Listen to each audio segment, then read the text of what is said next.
Right. Boom. Get our recording together.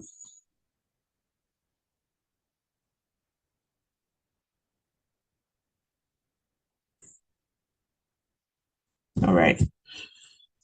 All right. So as we look into chapter one, check-in questions. We start to look at what are some of the opportunities that we're going to have with this licensure. So for Tennessee, I was going over the state law. I finished up a class on Monday, and they had a very refreshing some it's the same law that's been around for a little while, but when it pertains to braiders, but going back over it, and sometimes it's good just to go back over and read it, make sure you're understanding the content and you're doing everything pertaining to the law and the rules of the state board. Um, it gave definite reference that those with braider certification that you are not natural hairstylists. I applauded that because, um, your investment and you going to school, your hours towards licensure, you're learning more than just rating, just the impact, the construction, the treatment, the care, techniques of the hair. Okay. And so that becomes your foundation, and everybody want to bother you. And that becomes your foundation for pretty much wherever you want to go later on in life, whatever you want to do with this licensure. So, chapter one, with us having the licensure foundation to know that we're here, um, Tennessee requiring 300 hours for a natural hair license, um, which is going to open up a lot of doors for career opportunities. And so, chapter one talks about history and career opportunities. Our learning objectives are once we're done with this chapter, explain the origins of natural hair care and braiding. So some of our foundation again, where we're from, how did this all come about? I can tell you definitely in the last 10 years, it has taken on to new plateaus and it is still evolving, breaking down um, racial doors. And so is so many education doors. And so this is where a lot of things come into play. It's a what I want to do, my contribution to the industry, and what do we have to look forward to? We're going to name the achievements made in Black culture throughout the centuries and list the career paths for natural hairstylists. All right, so many different career paths. Also, with our key terms, remember with our key terms, we're always putting a focus on those because if you understand the terms, their meanings in your own words and summaries, when you see them on the test, it's easy for you to decipher the correct answer. Okay, so our terms are hair design, a braid designer, braid stylist, braid technician, cosmetology, cultural aesthetic, holistic approach, master braider, natural hair care, natural hair care license, natural hairstyles, natural hairstylists, natural hair textures, tignon, and transitioning. So those are our terms for this chapter.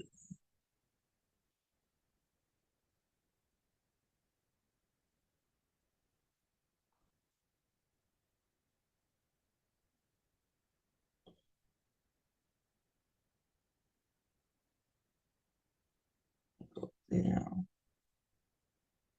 All right. So as we prepare to move into the chapter, it says why study natural hair care. So let's look at some terms on the right. It says cosmetology, the art and science of beautifying and improving the skin, nails, and hair, includes the study of cosmetics and their application. Even though you are a natural hairstylist, it falls under the category of cosmetology. Okay. You would notice Tennessee State Board of Cosmetology. That's just the initial state board, but everything else, State Board of Cosmetology and Barbering, everything else falls under that. which primarily nails, skin, hair, including natural hair, those specialty licenses, lashes that have been added as well. The next term, natural hair care, is under the umbrella of cosmetology, as we just stated. It is the study and practice of chemically free hair styling. Chemically free hair styling. It's okay. So doing what you need to do without chemicals. So anyone says, so what's the biggest aspect of you practicing natural hair? I am styling, maintaining the hair without chemicals. Okay, that includes working with textured hair, braiding, extensions, twists, locks, and weaves. This is not limited to one type of people. Okay, so natural hair is universal, it's everywhere. It could be on, my students call it Fitzpatrick's, but it could be on any person hair. Okay, as a cosmetologist, we service clients with hair, skin, or nails. And as a natural hairstylist, however the hair grows out, that's the textured hair. So whether the hair grows out straight, curly, wavy, kinky, wiry, whatever you want to label it, it is textured hair. It's their natural texture that comes out of their scalp. In addition to servicing that type of hair, you're also going to have an emphasis on braiding, extensions, twists, locks, and weaves. Okay? Braiding, extensions, twists, locks, and weaves. All of that falls under natural hair. And a natural hair stylist is a person who advocates for the proper care of natural hair. That's what you serve. That's what you do is chemical-free hair. Okay, so you operate under the umbrella of cosmetology, okay, in natural hair care, and you are a natural hair stylist. All right.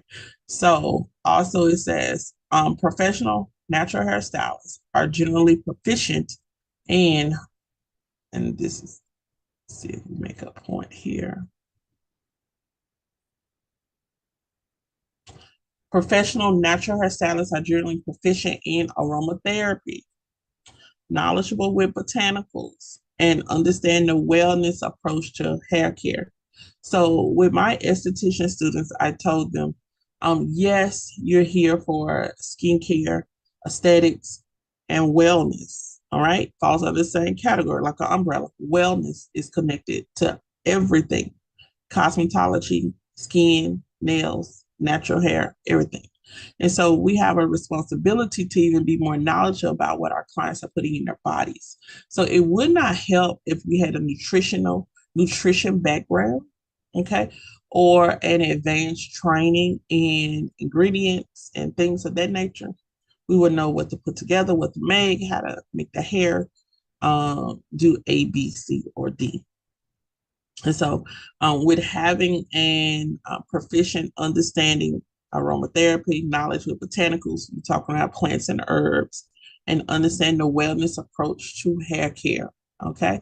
And so, a lot of times, if you're going to uh, be an advocate for chemical free hair, you're probably also going to be an advocate for them using natural herbs, plants that fall into the term of botanicals to help perform some of the treatments and healing of the hair and scalp. Okay. Overall wellness of the body, and that wellness of the body falls under nutrition. It also could fall under stress relief. Okay. Because we have many aspects going on with the hair that could be involved, that could be directly connected to, and it is not could be the health of your client. So what they eat, what they're putting into the bodies, and also what else is going on with the clients as far as medications and things of that nature. So we're more than just doing a style on them. We have to be concerned with what's going on with the body as well, and what type of products they're using, so on and so on and so on. It says structurally and biochemically, all hair types are similar. It said the industry hair type divides hair types into three ethnic groups: European, Asian, and African. One thing about that, even though our textbook says it divides into three groups, um, Most of the time, we're looking at two. Okay, we're looking at two groups. Um, Two groups. One, people of color, and the other one, people with no color. All right, people of color and people without color. People of color are going to fall into any group that has melanin in their skin: Asian, Indian, African, Spanish, okay, Spaniard, all of those descents. None color, no melanin, is going to be European based, Caucasian. Okay. And so I want you to make sure you keep those two in mind. As the industry breaks up these three different hair types, the different hair types over the past couple of years have pushed the envelope to get styles that you will have 20 years ago only seen on a certain type of culture. All right. And so now when you look at braids and locks, we use like, oh, you mostly saw that on people of color, African descent. Okay. Now you see braids and locks on Europeans.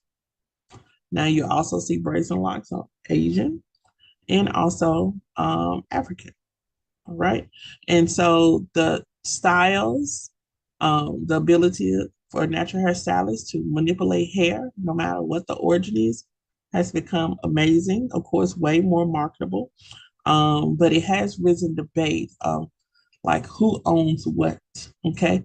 And we all have hair. And if a person desires to have something and then it can be done, I feel like it's a free will for them to wear it.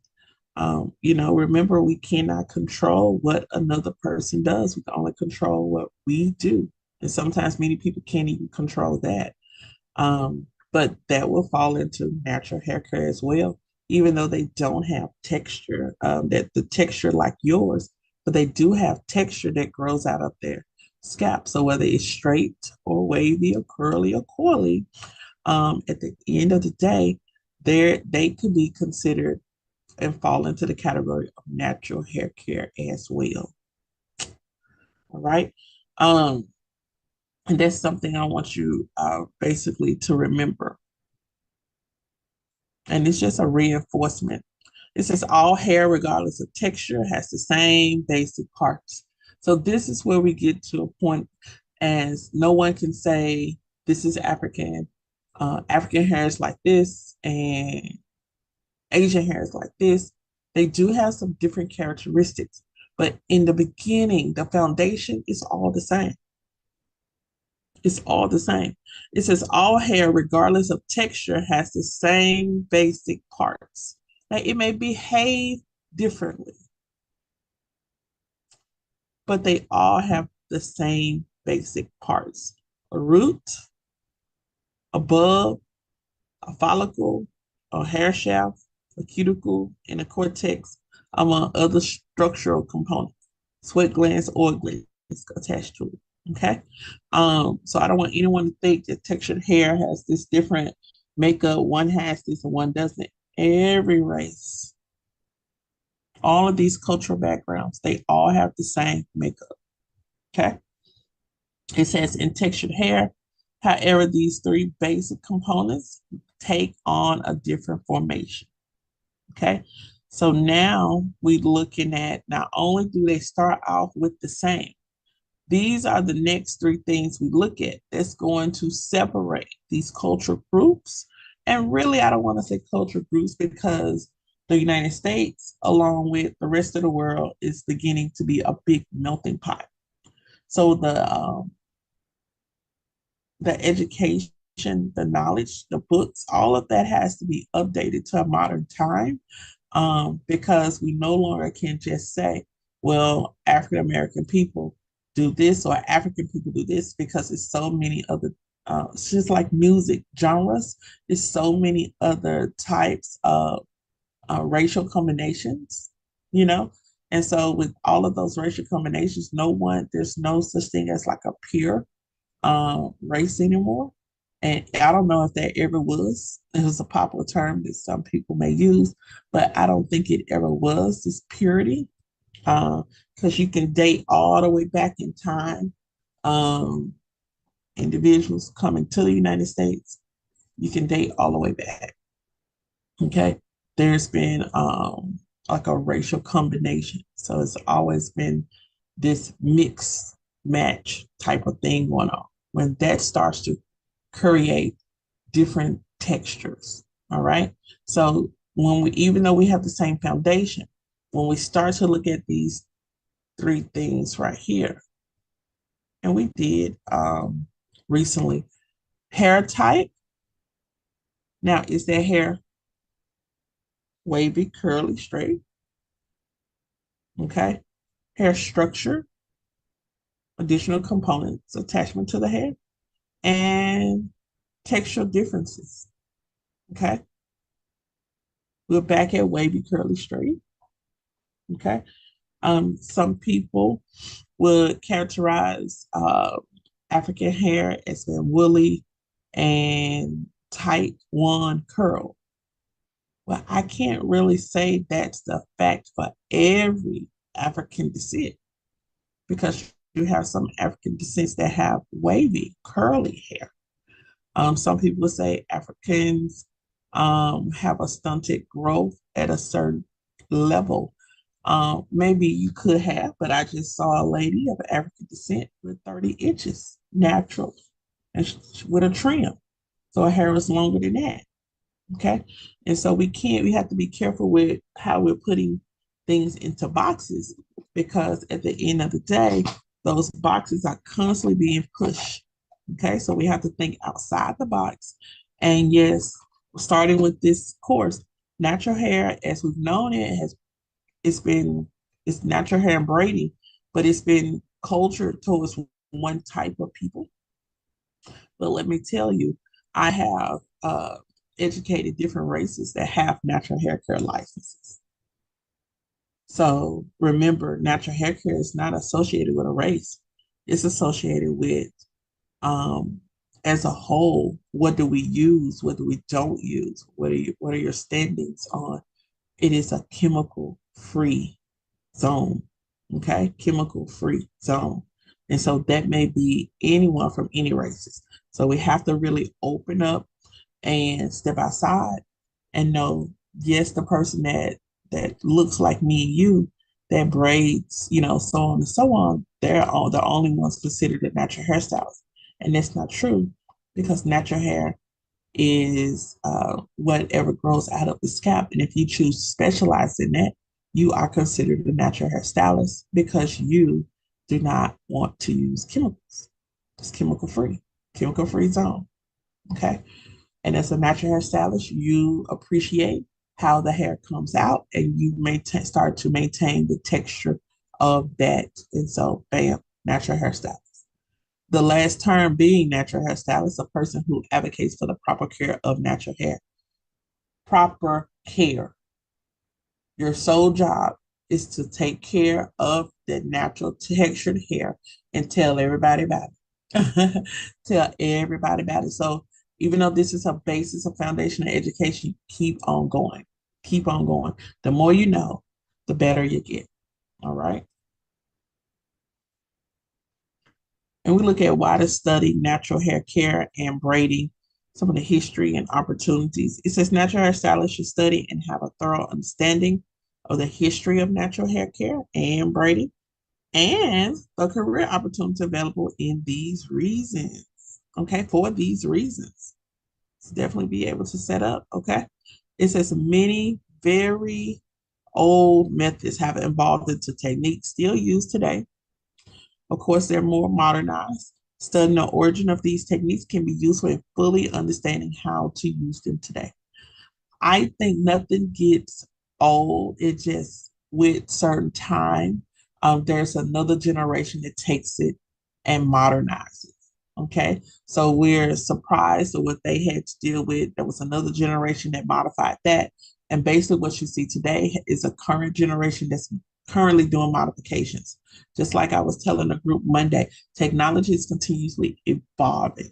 Okay. And so find out how, since technology is evolving, and I want to be part of this modernization of natural hair and braiding.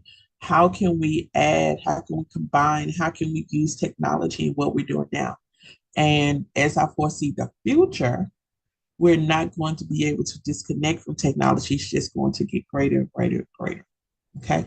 And with that, um, you'll find that many people are starting to add technology to their foundation. So now you have apps that help with your hair analysis, apps that help with your defining what texture do, apps that tell you put in the texture, take a picture of the client's hair, and it'll give you exactly what products to use. So that's technology. It's constantly evolving wherever you are in the hair industry. All right. So we're taking those old methods and we are customizing them, making them modern. We're also knowing the history of your profession can help you predict and understand upcoming trends. Since you know that we already have that everything is not new under the sun, most of the stuff is just re re-pushed out, and just modernized and reintroduced. Knowing the history, you can kind of see, okay, that's the same thing we're doing now. It's just done like that. And following it, you can kind of also start to see if that came out, well, this followed it. And so let me prepare. If I take this and bring it into a 2024, how would that look? How does that go? I see many individuals updating grading techniques daily. And that's so well, this is my technique that I created. Amazing, amazing techniques. Um, Over the weekend, I was not able to attend, but I was trying to get local individuals to go and see the lady that created Sister Locks. I was trying to get them to go see that. And we didn't have anybody from attendance from our school, so we can't say really what happened. But it's a great opportunity. It's part of knowing the history.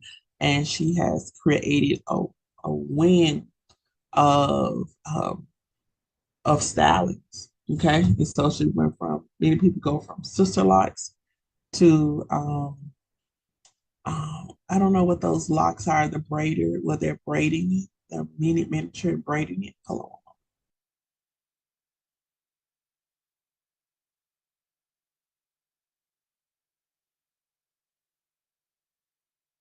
What was the last part you said? Hold on one moment. Okay.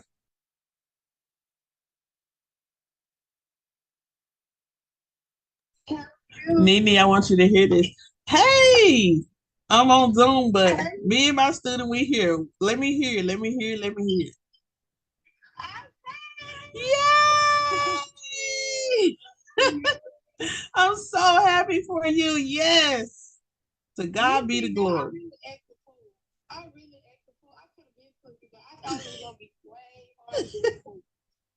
Now, if you can, you're a whole nurse, okay? I don't think nothing was harder than that. You got this. Oh my goodness. Jada! I'm so happy. I gotta put the practice for next. Got you. I got you. I got you. I got you. Wow. We'll start calculating your hours tomorrow, today.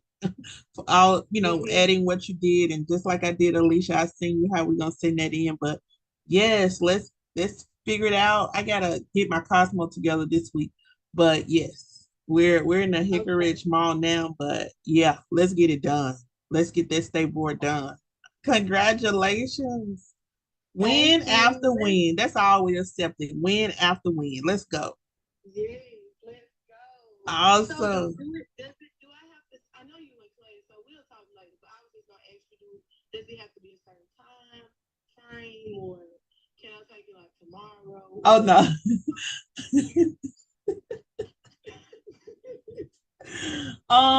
Well, go back in there and see if there's anything available. Just kind of walk through it, and that's simply what you do. I think it automatically generates in like 24 hours after you pass.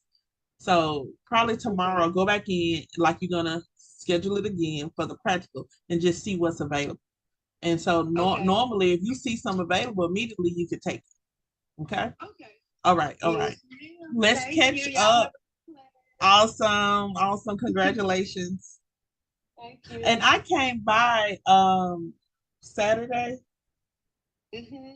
My mom was at Chowtown, but I kind of walked over there and said, man, everybody gone, even the spa gone.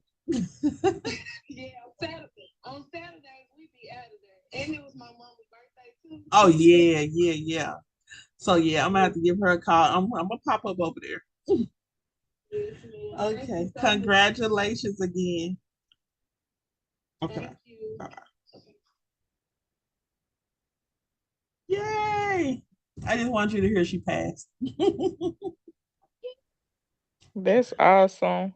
Yeah, that's one of my estheticians, but she's a nurse. And she thought it was gonna be super hard. I'm like, come on, you got this. Oh man. Okay, so rewind. Come all the way down from the excitement. um, yeah, we were talking about just the history. It repeats itself. All right, so it repeats itself. So some of the stuff that we're getting ready to review, you may see some of the styles like from, I want to say back in the day, but even listed here says Africa before Christ, 2630, 2,630 years before Christ. Hair has had a place in history. And man, and I'm just so motivated by how it has continued to evolve, and think about it evolving and the evidence that they left, like on the pyramids and artifacts and things like that. Just many different things. They were even uh, loving texture in that time because I remember in permanent waving, one of the history components was in Egypt. They had straight hair, all right, straight hair, but they would take mud, like just dirt and water mix. They would take it and kind of like setting lotion and foam wrap now. They would take it and apply it on the hair, saturate it all the way through to the ends. Then they would take a stick and they would roll it, okay, kind of like rollers, spiral sets, pipe wire, um, rods, and then they would sit in the sun and let it bake. Can you imagine taking dirt and rolling, rolling, putting dirt in your hair, mud, and then rolling with a stick and then letting it sit in the sun? After it set in the sun, it dried, but and then they would unravel it and then brush all of the dirt out, which left them with bouncy texture, curls, or waves. I said, "Oh my goodness!" So texture was even a component way, way, way, way, way before Christ. Okay, over in the and with Africa it says 2630. Okay, so that's where they pinpointed natural hair and braiding aspects in that particular area, evidenced by artifacts and things of that nature. So there's so many things in beauty, hair, skin, and nails that has continuously been cultivated. Okay, from the polishing of the nails, different colors in China, meaning certain things. It put you into a position where whether your family was wealthy or whether your family was poor, um, the way they wore their hair, whether they wore eyebrows or eyelashes or not. So we learned from the eyelash course that men were the first ones to wear eyelashes. Okay. And then they only in the beginning also they wore eyelashes. It was a sign of wealth. And some of the early eyelashes, they would take hair and they would sew onto your eyelashes that you have now. Can you imagine a sewing on the eyelashes? They would do Mm, that. I couldn't imagine it. Yeah, they would do that. And then you're talking about men. So I'm quite sure they've had different um, um, they had men that may have, or women, they probably have had different things going on. But today we don't see men with lashes on unless they prefer to, you know, and that's them. But can you imagine just your mayor, your politicians, this status? They just wanted this status and having on lashes, and it was a sign of higher status and wealth. I was like, wow, this is amazing. You learn something new, and every course, every culture has a foundation. So we go back to the history. So that's why knowing the history of your profession can help you predict and understand upcoming trends. It also keeps you knowledgeable as you start to evolve and explain why we should have this reverence for this industry as you talk to your clients. You may one day want to be an educator as you talk to your students, you may one day work for a product company as you talk to other natural hairstylists and promotion of product and things of that nature. People want to know the backstory. People are nosy. So they want to know the backstory. So let's educate ourselves and let's tell them the backstory. Um, by learning about many possible career paths, you will see the wide range of opportunities open to natural hairstyles. You don't just have to be working behind the chair. My ultimate goal, my job now, is to educate educators about the potential of growth outside of the classroom and even inside of the classroom. And even you, with you being gonna be licensed as a natural hairstylist, it doesn't start right there. That's just the beginning. I want you to build your brand outside of behind the chair. That's part of your 401k plan. We don't traditionally have a 401k, but that's part of your retirement plan. No one says you have to be behind the chair 20 plus years. You're behind the chair because you want to be behind the chair. But as we know, everything is evolving. So in order for me to continuously evolve and for me to continuously become profitable, you got to look at what's coming and how can I add what I do and mash it. My mom ordered a burger from Sonic. It's called a smash burger. And I was thinking, I said, how can we smash what we do with what's to come? Okay. Just kind of being, you want to kind of always look forward, being in the forefront of whatever your industry has going on. That's why we continuously take classes, take classes, take classes. And so when we look at North Africa and the Egyptians, they were one of the first peoples to incorporate beauty methods into the culture, from eyeliner, um, eyeshadow. I remember they say you take the ladybugs, and they used to crush the ladybugs and use the red out of them for makeup. Used to take coal. They used to take coal, KOHL. It's also what they use for warming and things like that, cooking. They used to take coal. Does that remind you of charcoal? They used to take coal and heat it and put it in a metal, and that would just break it down like you're breaking down herbs, and then take it and with a thin bristle of a brush and create eyeliner, that black eyeliner that they would have on their eyelids. Even flowers and rubbing flowers together would give them scented perfume scented, and they were the first ones to start to infuse flowers, and so if take the herbs and plants botanicals and infuse it with oil. Olive oil was their main choice, and the olive oil or that oil would take the benefits from those flowers and herbs, and they would treat the skin with so many things that we can get from our cultures. Okay, our different cultures, this European, Asian, and African cultures. Okay, they were the first to cultivate. These are the Africans and Egyptians first to cultivate culture. Their drawings among the earliest recorded imagery of natural hair care. So they were even styling hair then. No chemicals. Okay. Um, and so even, and I wanted to point this out here. It says an engraved image of a government official wearing braids, holding his staff and scepter of power, dated to the third dynasty, 2630 and 2540. Okay, found in the tomb. So he had this.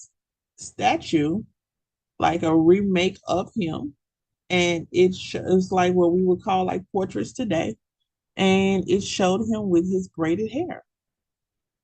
Okay, it showed him with so that's what they're using to go all the way back.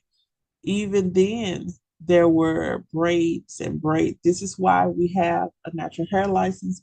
This is also why there's a braiding certificate because you had many Africans say that this is our culture. It dates all the way back before this thing was cultivated as a hair license that we've been doing this. And so this history information was great evidence for some individuals, African descent, to say, hey, you can't regulate what we've already been. We won't stand for it. And so this is how we got a natural hair license, and then we got braiding pulled away from it. The only thing they're regulating with that braid certification, if you notice, is sanitation. They're not regulating what someone, and this was the argument that they naturally, it's a culture, naturally know how to do. We've been doing this for centuries and decades, and so on and so on and so on. You can't regulate that. And they went back and had history. They use history to prove a point. And so notice with the braid certification, it's only a sanitation focus because you can't basically they played the case. You cannot regulate what's naturally in us from a culture. And they use history to as evidence of that. Do you have a natural braiding a braiding certificate already, Nini? Yes, ma'am. Awesome, awesome, awesome. So now you're just putting something on top of it. Yes, ma'am. And I got a question too. So I know you said like no chemicals, but are you able to flat iron and stuff? I believe you are able to use heat. It's just a no, it's just a chemical free. Okay, I just wanted to make sure. And then also this becomes like the modification of the blow dryer and things of that nature. So um and as you see what are one of the most popular services, and they always say silk press time is this time of the year. So silk press has become the most popular service, right? But isn't it amazing from the blow dry of straight hair, the techniques, how it has evolved from 20, 30 years ago to now? And I've just had a friend, I see a church member, she's a hairstylist, wonderful hairstylist. She was blow drying, and the lady's hair looked like it was already at silk press. And I said, that's technique. That is the modernization of product and technique working together and patience. But yeah, um, natural hair meaning chemical free. Okay, chemical free. And so that means no relaxers, no color. Even if someone says I want to get a rinse, that's a chemical. Okay. So remember our major focus is yes, we have products, but it's botanicals. So a lot of major history on ingredients, plants, and herbs. And knowing that background, you're able to pick and choose products that work best for you and your clients. Okay. So now these pieces are definitely are in our history books. Okay. They were braided styles, they were locked hairstyles, and you could find them in this particular piece, the Brooklyn Museum, Metropolitan Museum of Art. That's the Met, where they talk, you see them talk about the Met Gala. So it is a museum where now some of the pieces are definitely being stored, and it depicts a history of hair. Now, a couple of hair shows I went to recently, not last year, but maybe a couple of years ago. These shows would also have a history of hair component. I think February in Atlanta, history of hair component. So it had a small hair museum inside of the show. And I've seen that maybe two or three times where to see tools used over the years, over the centuries, tools used, um, and how they modernized those tools as well. Looking at Central and West Africa. Okay. As we look at Central and West Africa, also components that are on display um, in museums and things of that nature. You can, from all three aspects that natural hair is going to cover, European, African, and Asian, you'll see that everybody goes back to this cultivating of beauty, okay, and where it comes from in the early ages of how they used to wear their hair. Um, it says single women wore different styles than married women and adolescent girls. I had a student, she was from Ethiopia, and she was a cosmetology student. And she said, Miss Cox, I have to, and anyone, I'm always intrigued and I want to learn about where a person is from. I want to learn about the culture because I want to make sure that they're a part of the classroom as well. And so she said, so going to my cousin's wedding in Seattle, okay? And everybody's going to be there.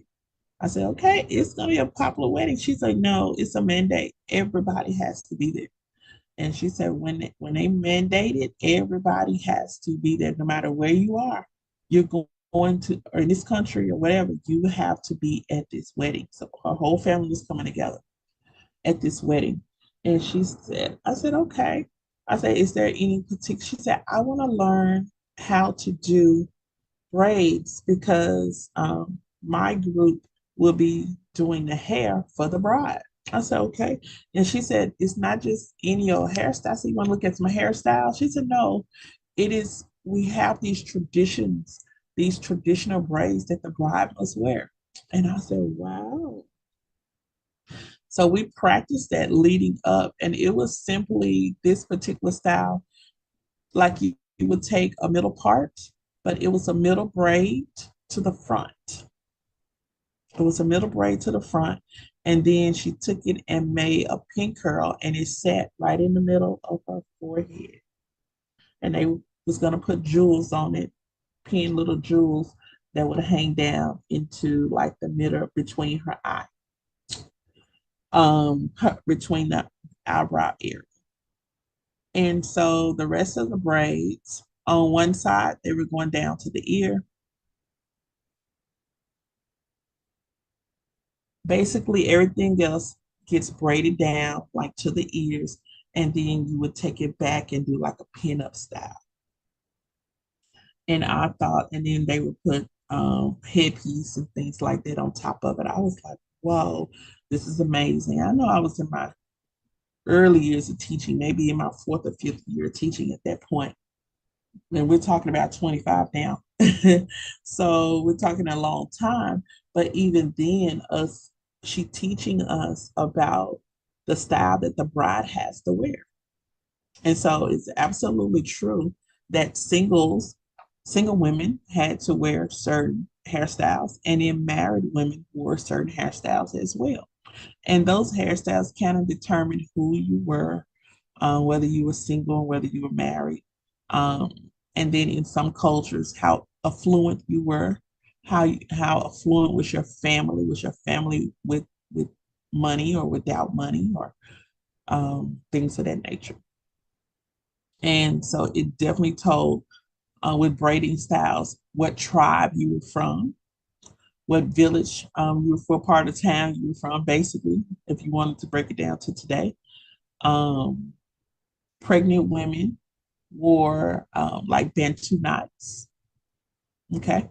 And they wore a lot of plaits, so similar to what we would call braids or micros today. And if you look at those now, like I have braids in, and they are individual knotless. So guess what, guys? This hairstyle would indicate that I was with child. And so definitely things have changed and they took taken on a more culture trendy. People want to wear it because I just want to wear it. It doesn't mean I'm with child, but that was a instance back in the day. So you look at Central and West Africa, the hairstyles told the story of their status in their communities. Okay. And this involved the Congo, Zimbabwe, just different cultures, Cameroon. And I had another client from Cameroon. Same thing. They wore different styles for different weddings. She was doing hair for a wedding, totally different braid styles for the bride. And the bride had like an African wedding one day, and they had like an American wedding the second day. And so my student, another student, she had to do the braid style, but also that night she had to take all of that down and prepare for the American weddings and the American style of hair, whatever that's, I guess, whatever she wanted to do, updo style with that, but it included no braid, and that was amazing too. Some of the materials they use, of course, a lot from the earth, but they use clay, mud, metal alloys, wood, and wood to precious ivory, okay, to style, to accentuate the hair that we saw in the early Central and West Africa, okay. It says they're especially notable for the 16th century bronze bust of the royal Benin and their attendants with their hair braided in intricate multi-tiered sculptures.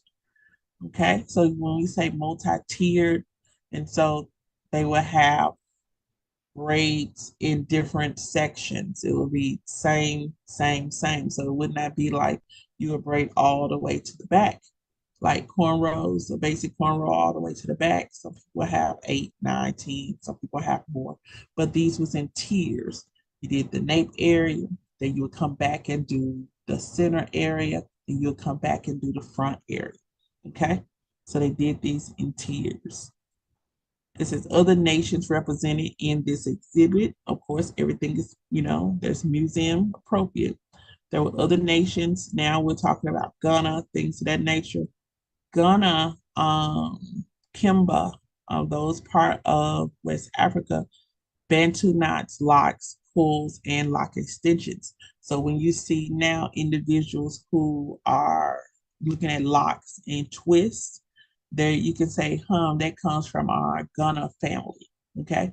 And the Ghana people, of course, that's everybody says that on your bucket list, you got to go to Africa.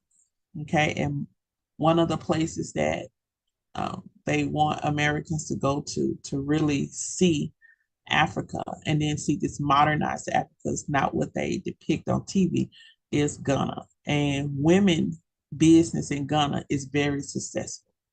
Women owned businesses in Ghana is very, very successful. Okay. Just so do some research about it. You may want to go to the motherland and learn about where the actual locks and lock coils extensions came from, that particular region. And you look at Southwest Africa, okay, definitely has some clear early images of African people and their hair with a definite reflection of state of well-being and existence in the world. So now we're starting to evolve and they're actually starting to find pictures and photos of individuals who are actively wearing these styles. Okay. And you're looking at they are the forefront, even though they're in the 30s and the 40s where these images are coming out. You don't really see a breakout in African culture styles until you get to the 60s, 70s, 80s, and so on and so on. I did not wear braids until 3 years ago, and I'm 45. I said, what have I been missing all my life? Okay. My mom started braiding my hair in eighth grade. Maybe I was 13, 14 years, 13 years old, 14 years old. It hurt so bad. She stopped. I'm glad she stopped, and I never finished. I never finished. And it's not so much, I think, the hurt, it was the how long it took. I couldn't sit still. Okay, how long it took. So I'm just like, we're not gonna be able to do that. And then here it comes, 3 years up until today at 45. I'm loving braids. And I tell my sister how she does my hair, say, you're gonna have to do some braids, I'm gonna have to cut it. I can't deal with it. And that's what I ended up doing, cutting my hair. As soon as I cut it, I was like, oh, I want some braids. And that was like backwards. But that's what I wanted. And I feel like I gotta catch up because I've missed 30 some years. I gotta catch up.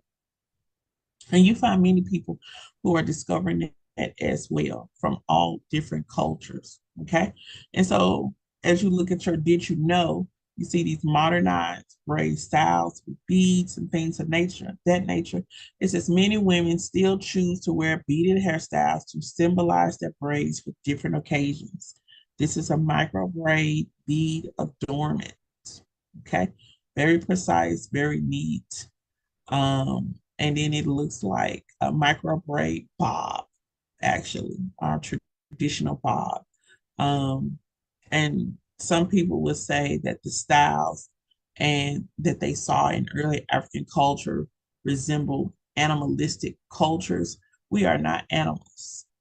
I would not refer any human being to animals. Well, we are definitely not animals. And our culture is not animalistic. Our hairstyles are simply our culture. Nothing about that is animalistic, but this is what they used to reference that, and this is probably where this start of separation started to, a component of it evolving, because we always have this controversial thing in Christianity, well, hair like wool, and so many people have a particular type of Jesus, and but the scripture says hair like wool, and so hair like wool were mainly you coming from uh, African or enslaved African, um, from those depictions of the 1700s. Okay. And so you turn around and you say hair like wool, individuals with hair like wool, it doesn't really depict a European or Caucasian um, image. Okay. And so that's something that's, ooh, depending on what household you go to, that's been, it sometimes can split families because they're looking at this Caucasian man of God, and then they're looking at this African man of God. And if you, many people go back to the sources of hair as wool, hair like wool, like you see here from 1600 to 1870. You're looking at mostly pigmented European, straight up African descent. And so over a period of time, maybe that descent has cultivated with other cultures. Now it starts to create new textures, new skin tones, and things of that nature. So it begins to be very big as we grew and start populating the world. We grow from one area, start populating the world. You'll start to see the evolvement of hair, skin, and nails in the African culture in its natural state. And so learning that background definitely helps us as we continue to go on. Um, and then as slavery came about, forced slavery, it says some enslaved sought to emulate the look of the slave owner, and others took the style of the wigs and fashioned their own to create a new style with the texture and length of their own hair. And so that statement right there just now bridges why sometimes the most popular form of hairstyling is not natural hairstyle. It's straight hair. Okay. It's anything related to straight hair, because what they started to see, they started to want to do. All right. And so it pulls them back, pulls you away from your cultural, um, what you've had all of your life. Now you're in this particular situation, and as individuals are growing, they're wanting to emulate what they see on their slave masters. All right. So that's a big controversial gap as well. And having more individuals, and this has been said, having more individuals that are so in tune with their natural hair now, it's like they're coming back to a place of pride with their natural hair and texture and braiding designs and things of that nature. So when we look at braiding again, we look at it as being powerful. Okay.